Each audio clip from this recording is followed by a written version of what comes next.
अभी recently new Orleans में USA में एक व्यक्ति अपना कार लेके अपना ट्रक लेके रादर 15 लोगों को कुचल के मार देता है। फिर टेस्ला की एक कार में बम ब्लास्ट होता है। न्यू ईयर में कुछ series of violent attacks America में हुए हैं, जिसके रिएक्शन में डोनाल्ड ट्रंप ने कहा कि यूएसए एक तरीके से लाफिंग स्टॉक बन गया है पूरी दुनिया में। ऐसे तो चौधरी बन के घूमता रहता है पूरी दुनिया में, पर अपने ही देश के अंदर वो ऐसी क्राइम्स को रोकने में बिल्कुल असमर्थ है। तो क्या कारण है कि यूएसए अपने देश में ये सारी चीज़ें नहीं रोक पाता है? उसी को हम समझने की कोशिश करेंगे। पॉइंट बाय पॉइंट हम इसको ब्रेक डाउन करेंगे ताकि आप आसानी से समझ पाएँ कि क्या-क्या कारण है। देखिए, पहला जो कारण है वो है proliferation of firearms and weak gun control laws. बहुत ज़्यादा बंदूकें अमेरिका में हैं और गन कंट्रोल के जो लॉज हैं वो बहुत ही ज़्यादा कमज़ोर हैं। इस वजह से क्या हुआ कि दुनिया में one of the highest civilian gun ownership rates आपको अमेरिका में देखने को मिलेंगी। मतलब हर 100 व्यक्ति के पास 120 बंदूकें मौजूद हैं। मतलब जितने लोग हैं उससे भी ज़्यादा बंदूकें मार्केट में और लोगों के पास घूम रहा है। ये एक कारण है। उसके बाद वीक रेगुलेशन है। बंदूक खरीदने जाओगे तो ज़्यादा टफ रेगुलेशन नहीं है खरीदने के पीछे, आपके बैकग्राउंड चेक्स उतने मजबूती से नहीं होते हैं और कोई भी व्यक्ति जिसके अंदर वायलेंट टेंडेंसीज हैं या फिर क्रिमिनल रिकॉर्ड है, वैसे व्यक्ति भी आसानी से बंदूक खरीद सकते हैं। उसके बाद lack of uniform gun laws, मतलब हर स्टेट में जो गन खरीदने के लॉज हैं वो अलग-अलग हैं। इससे क्या होता है कि आप ऐसे स्टेट से गन खरीद लेते हो जहाँ पे जो रेगुलेशन है बहुत वीक है, लैक्स रेगुलेशन है और फिर आप अपने स्टेट में लेके चले आते हो। तो इस वजह से इन लॉज का कोई खास फायदा नहीं है। एग्जाम्पल के तौर पे देखें इन लॉज से क्या-क्या प्रॉब्लम हुआ है। जैसे उवाल्डे स्कूल शूटिंग 2022 में एक 18 साल का लड़का 2 AR-15 राइफल खरीदता है और उससे स्कूल में मास शूटिंग कर देता है। वही 2022 में बफलो सुपरमार्केट शूटिंग होती है, जहाँ पे एक व्यक्ति लीगली परचेज कर लेता है एक फायर आर्म और एक ऐसा व्यक्ति होता है वो जिसका एक हिस्ट्री होता है ऑनलाइन हेट स्पीच का और एक्सट्रीमिस्ट बिलीव्स का। तो ऐसे लोग, ऐसे खतरनाक लोग जिनकी दिमागी हालत सही नहीं है, जिनका बिलीफ सिस्टम सही नहीं है, वैसे लोग भी बिल्कुल ऐसे जैसे ग्रोसरी खरीद रहे हो वैसे वो बंदूक खरीद लेते हैं। इसका इम्पैक्ट क्या होता है? देखिए, easy access to firearm increases the frequency of mass shooting and other violent incidents। Mass shooting की घटनाएं इसीलिए यूएस में हमें आए दिन देखने को मिलती है इन गन लॉज की वजह से। Efforts to implement stricter gun laws often face political gridlock. वहां पे बंदूक की जो कंपनीज हैं उनकी लॉबी इतनी मजबूत है कि जब भी गन लॉज को स्ट्रिक्ट करने की बात होती है ये लॉबी एक्टिवेट हो जाती है और पॉलिटिकल एक अड़ंगा लगा देती है, जिससे कि आप इन लॉज को सुधार नहीं पाओगे कभी भी। दूसरा कारण, सेकेंड रीजन, दूसरा कारण है rise in domestic extremism and hate crime. वहां पे अमेरिका की सोसाइटी के अंदर जो एक्सट्रीमिज्म लेवल है, एक दूसरे के प्रति जो नफरत की भावना है वो बहुत ज्यादा बढ़ गई है। इस वजह से हेट क्राइम्स भी हमें देखने को मिलते हैं। डोमेस्टिक एक्सट्रीमिज्म का एग्जांपल है जैसे व्हाइट सुप्रीमेसी। कुछ लोग हैं जो व्हाइट हैं और अपने आप को सर्वश्रेष्ठ मानते हैं, ये थोड़ी थोड़ी नाजी हिटलर वाली आइडियोलॉजी को फॉलो करते हैं। उसके बाद कुछ लोग हैं जो एंटी गवर्नमेंट आइडियोलॉजी रखते हैं। कुछ लोग हैं जो रेडिकलाइज्ड लोन एक्टर्स हैं, खुद ब खुद एक्ट कर देते हैं, अकेले निकल के लोगों को मारना चालू कर देते हैं। तो ये सब एग्जांपल्स हैं हेट क्राइम के और डोमेस्टिक एक्सट्रीमिज्म के। सोशल मीडिया इन चीज़ों को बढ़ाता है क्योंकि जिस टाइप का विचारधारा है एक इंसान का, वो उसी टाइप का सोशल मीडिया एक्सेस करता है। इससे क्या होता है, उसकी जो भावनाएं हैं उसको सेम टाइप का कंटेंट दिया जाता है और उसकी जो एक्सट्रीमिस्ट बिलीव्स हैं वो एम्पलीफाई होती रहती हैं, क्योंकि वो एक सोशल मीडिया इको चैम्बर में बैठा होता है, उसको काउंटर व्यू का कोई एक्सेस नहीं होता। आप जिस टाइप की वीडियोस देखते हो आपको उसी टाइप की वीडियोस दिखाई जाती हैं, तो इस वजह से आपको कभी भी काउंटर व्यू एक्सपीरियंस करने को नहीं मिलता और आप सोशल मीडिया में एक इको चैम्बर में बंद हो जाते हो। उसके बाद hate crime targeting specific communities, ये बहुत ज़्यादा बढ़ गई हैं। कभी कोई देखोगे जो ब्लैक अमेरिकन्स हैं, अफ्रीकन अमेरिकन्स हैं, उनके खिलाफ हेट क्राइम हो जाता है, या फिर एशियन अमेरिकन्स हैं जो चाइनीज़, जापानीज़ हेरिटेज के हैं, कोरियन हेरिटेज के हैं, कभी-कभी इंडियन हेरिटेज के हैं, कभी-कभी ज्यूइश कम्युनिटीज़ के खिलाफ भी इस टाइप की हेट क्राइम्स हो जाती हैं। जैसे एग्जांपल अगर आप देखो, ये बफलो सुपरमार्केट शूटिंग जो था, ये एक्चुअली एक व्हाइट सुप्रीमेसिस्ट ने करा था अफ्रीकन अमेरिकन्स को या ब्लैक अमेरिकन्स को मारने के लिए। जैसे इसमें 10 लोगों की मौत हुई थी। उसके बाद tree of life synagogue shooting, ये 2018 में हुआ था और ये एंटीसेमेटिक वायलेंस था, मतलब ज्यूस के खिलाफ ये क्राइम किया गया था। इसका क्या इम्पैक्ट होता है? इसका इम्पैक्ट ये है कि ये समाज में सोसाइटी का ट्रस्ट जो है वो इरोड कर देता है, खत्म कर देता है और समाज में डिविजन्स बढ़ा देता है। लॉ एनफोर्समेंट भी ज़्यादा कुछ नहीं कर पाती हैं। They always struggle to track and counter radicalised individual. ऐसे लोगों को पकड़ना, ढूँढना और उनके साथ डील करने में लॉ एनफोर्समेंट ज़्यादातर टाइम असमर्थ रहती हैं। तीसरा जो कारण है वो है इनएडिक्वेट मेंटल हेल्थ सपोर्ट। यूएसए में काफ़ी लोगों की मेंटल स्थिति ठीक नहीं है क्योंकि फैमिली सपोर्ट उतना होता नहीं है। अगर आपके पास पैसे हैं तो आपको सारी सुविधाएँ मिलेगी, सबका सपोर्ट मिलेगा। पैसे नहीं है तो बिन वहाँ पे इंसान जो है उसको सब छोड़ देते हैं, घरवाले तक छोड़ देते हैं। तो इसका नतीजा क्या होता है, या तो वो ड्रग्स लेने लगता है, होमलेस हो जाता है और उसकी मेंटल स्थिति ठीक नहीं रहती है, या किसी तरीके से अपना पेट पालने के लिए वो एक बहुत ही मीनियल सी जॉब पकड़ लेता है जहाँ पे वो बिल्कुल खुश नहीं है, वहाँ पे किसी तरीके से वो बस जी रहा है।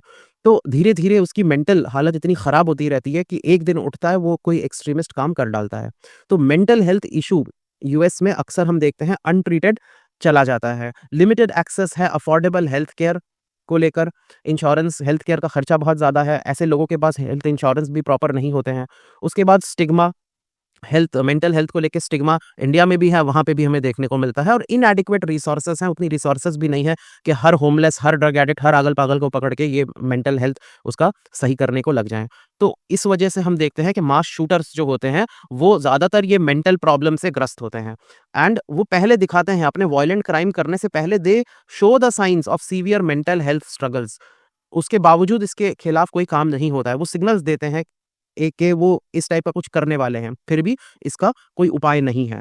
तो there is a lack of robust support system to address mental health challenges, leaves many individual vulnerable to radicalisation, violent tendencies और सेल्फ डिस्ट्रक्टिव बिहेवियर। तो ऐसे लोग खुले छूट जाते हैं एक तरीके से, वो रेडिकलाइज भी होते रहते हैं, अपनी वायलेंट टेंडेंसीज भी दिखाते हैं और सेल्फ डिस्ट्रक्टिव बिहेवियर में भी इंडल्ज हो जाते हैं। एग्जाम्पल अगर हम देखें तो इसका शेसापी के वॉलमार्ट शूटिंग, आई होप मैंने प्रोनाउंस ठीक किया है, वॉलमार्ट शूटिंग। इसमें एक वॉलमार्ट एम्प्लॉयी था जो कि अपने काम से बहुत ज़्यादा फ्रस्ट्रेटेड था, बहुत ज़्यादा परेशान था। उसने ग्रीवियंसेस अपने रेज़ किए थे, एक्सप्रेस किया था वर्क प्लेस ग्रीवियंसेस, और वो साइन्स दिखाए थे उसने मेंटल इंस्टेबिलिटी के अटैक करने से पहले। फिर भी उसका कोई फ़ॉलो अप नहीं रहा and eventually it led to this shooting. उसके बाद हाइलैंड पार्क परेड शूटिंग 2022 में ये हुआ था। इसमें भी जो व्यक्ति था इसका भी एक हिस्ट्री था वायलेंट थ्रेट्स देने का और अपने आप को मार लेने का आइडिएशन इस टाइप का उसने दिया था। फिर भी he was able to obtain firearms और उससे इसने ये काम किया। इम्पैक्ट क्या होता है इसका? Poor mental health infrastructure contributes to an increase in both mass shooting and incidents of workplace and domestic violence. जब इस टाइप की हेल्थ इंफ्रास्ट्रक्चर कमी होगी, लोगों पे ध्यान नहीं रखा जाएगा और समाज का सोशल स्ट्रक्चर भी थोड़ा टूटा-फूटा सा होगा, तो इस टाइप के इंसिडेंसेस वर्कप्लेस में, डोमेस्टिकली, पब्लिक प्लेसेस में होने के चांसेस बढ़ जाते हैं। The failure to integrate mental health evaluation into background checks for firearm purchases worsens the problem. Fire arms खरीदने से पहले आप सिर्फ उसका क्राइम रिकॉर्ड नहीं देख सकते, उसका मेंटल हेल्थ इवैल्यूएशन रिपोर्ट भी आपको देखना चाहिए ताकि आपको पता हो कि आप बंदूक किसी पागल को तो नहीं बेच रहे हो, नॉर्मल आदमी है ना। ये चेक करना भी काफ़ी ज़रूरी है। चौथा कारण है weak intelligence and law enforcement coordination. एक अपनी इंडिया की पुलिस ही बदनाम नहीं है इसमें, वहाँ की पुलिस भी इक्वली इनएफिशिएंट हमको देखने को मिलता है। अभी रिसेंटली डोनाल्ड ट्रंप ने भी बोला है कि we America is a laughing stock. वहाँ पे जो इंटरनल पुलिसिंग है, इंटरनल जो सेफ्टी है, वो उसके लिए लोकल पुलिस है, एफबीआई है, मगर डोनाल्ड ट्रंप कहते हैं ये सब एक तरीके से निकम्मी हो चुकी है। डोनाल्ड ट्रंप चाहते हैं कि सीआईए, जो कि जैसे इंडिया में रॉ है, बाहर की स्पाइंग करती है, अमेरिका में सीआईए है, तो सीआईए इन चीज़ों की ज़िम्मेदारी उठाए। जिस तरीके से वो बाहर ऑपरेट करती हैं, उसी तरीके से इंटरनल सिक्योरिटी की ज़िम्मेदारी भी सीआईए उठाए, क्योंकि वो it's a better institution compared to all the other institution. तो खैर, इंटरनल सिक्योरिटी के लिए मल्टीपल फेडरल उनके इंस्टीट्यूट्स हैं, स्टेट्स की पुलिस है, लोकल एजेंसीज हैं, मगर फिर भी ये काम नहीं आती हैं क्योंकि इन लोगों में कोई कोऑर्डिनेशन नहीं है आपस में कोई इन्फॉर्मेशन शेयरिंग नहीं है, इसलिए ये एफिशिएंटली काम नहीं कर पाती हैं। ये फेल कर जाती हैं ऐसे इंडिविजुअल्स को ट्रैक करने में जिनके पास इस टाइप की एक्सट्रीमिस्ट टेंडेंसी है और कुछ ऐसा गलत सलत कर सकते हैं। इनको फ्लैग करना, इनको ट्रैक करना, इन इंस्टीट्यूट्स ये नाकामयाब रही हैं अभी तक। एग्जाम्पल्स अगर हम देखें तो न्यू ऑर्लिन व्हीकल अटैक जो अभी रिसेंटली हुआ 2025 में, इसमें जो व्यक्ति था उसको जानते थे, ऐसे रिकॉर्ड्स थे कि इसके जो व्यूज हैं वो काफी एक्सट्रीमिस्ट हैं और उसके बावजूद ये इस टाइप की हाई कैजुअलिटी अटैक करने में कामयाब रह गया। तो उनकी इंटेलिजेंस, इंटरनल इंटेलिजेंस बिल्कुल एक तरीके से खराब है उसकी हालत। उसके बाद बॉस्टन मैराथन बॉम्बिंग, ये भी आज से 12 साल पहले हुआ था। यहाँ पे भी देखो ये मेनली हुआ था, जो जितनी भी इंटेलिजेंस एजेंसीज हैं दर्जन भर की उनकी, इनमें लैक ऑफ कम्युनिकेशन था इन लोगों में, इंफॉर्मेशन शेयरिंग नहीं था, जिस वजह से ये हुआ। इम्पैक्ट क्या होता है इसका? Law enforcement often operates reactively. इनको प्रोएक्टिवली काम करना चाहिए, मतलब घटना घटने से पहले इनको तैयार रहना चाहिए, मगर ये घटना घटने के बाद फिर रिएक्ट करते हैं। उस मामले में भी देखा जिसमें ट्रंप के ऊपर गोली चली, पहले सब रिलैक्स थे, बाद में फिर सारे हरकत में आ गए। तो ये रिएक्ट करते हैं, ये प्रोएक्टिवली काम नहीं करते हैं, intervening only after an attack, attack के बाद ही इनको होश आता है। तो इस मामले में तो कह सकते हैं कि इंडिया की पुलिस के साथ काफी सिमिलैरिटी है इनकी।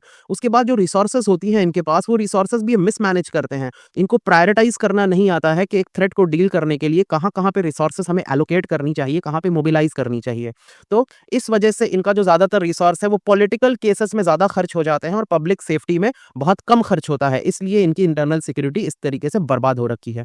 फिफ्थ और आखिरी कारण यहाँ पे मैं डिस्कस करना चाहूँगा, वो है socio economic inequality and urban violence. America में इनइक्वालिटी काफ़ी ज़्यादा है, इंडिया में भी है, पर अमेरिका में कुछ बहुत ही ज़्यादा है। जैसे कैलिफोर्निया स्टेट है, कैलिफोर्निया स्टेट का जीडीपी इंडिया की जीडीपी से भी ज़्यादा है, मगर पॉपुलेशन बहुत ही कम। उसके बावजूद सबसे ज़्यादा जो होमलेस लोग हैं वो कैलिफोर्निया में रहते हैं, सैन फ्रांसिस्को में रहते हैं।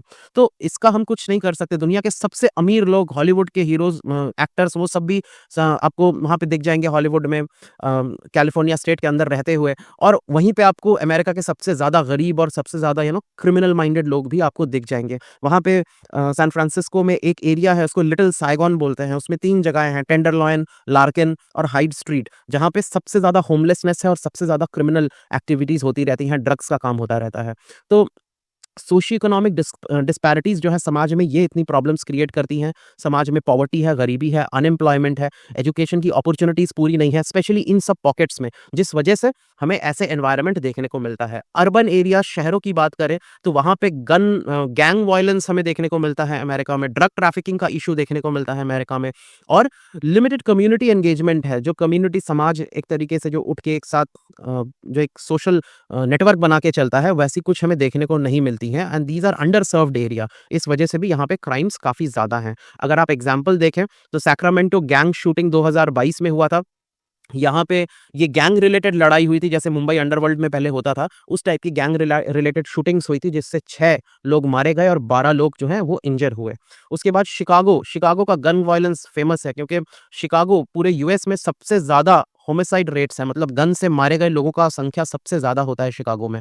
तो शिकागो इस मामले में बदनाम है। Hundreds of shooting related death each year Chicago में हमें देखने को मिलता है। इम्पैक्ट अगर देखें इसका क्या है, high level of violence economically disadvantaged area में होता है। इस वजह से लॉज भी जो है, लॉ एनफोर्समेंट एजेंसीज भी जो है वो अपने हाथ खड़े कर लेती हैं। ये जो क्रिमिनल एरियाज मैंने बताए सैन फ्रांसिस्को में, वहाँ पे बगल में पुलिस है, पुलिस पेट्रोलिंग भी करती है, मगर पता नहीं उनके वो अंधे हैं कि आंखों में मोटा चश्मा पहन लेते हैं, पता नहीं, मगर उनके सामने सब कुछ हो रहा होता है पर वो कुछ नहीं करते हैं। तो लॉ एनफोर्समेंट एजेंसीज भी मजबूर हैं वहाँ पे, और हेल्थ केयर सिस्टम भी मजबूर हैं। इतने लोग हैं ड्रग्स लिए हुए, ड्रग ओवरडोज केस कितनों को करेंगे? तो एनजीओ सब मिल के भी करते हैं कोशिश, फिर भी कोई यहाँ पे फर्क नहीं पड़ता है। तो एक cycle of poverty and crime हमें देखने को मिलता है। Poverty leads to crime, crime leads to poverty, perpetual cycle शुरू हो जाता है जो पूरे एरिया को इनसिक्योर बना देता है। तो ये 5 रीजंस हैं जिसके वजह से अमेरिका का इंटरनल सिक्योरिटी इतना ज़्यादा कॉम्प्रोमाइज्ड है, और ट्रंप भी इसको एक जोक की तरह बोलता है कि American internal security is a joke and we are a laughing stock for the world. I hope आपको चीज़ें समझ में आई होंगी। Thank you.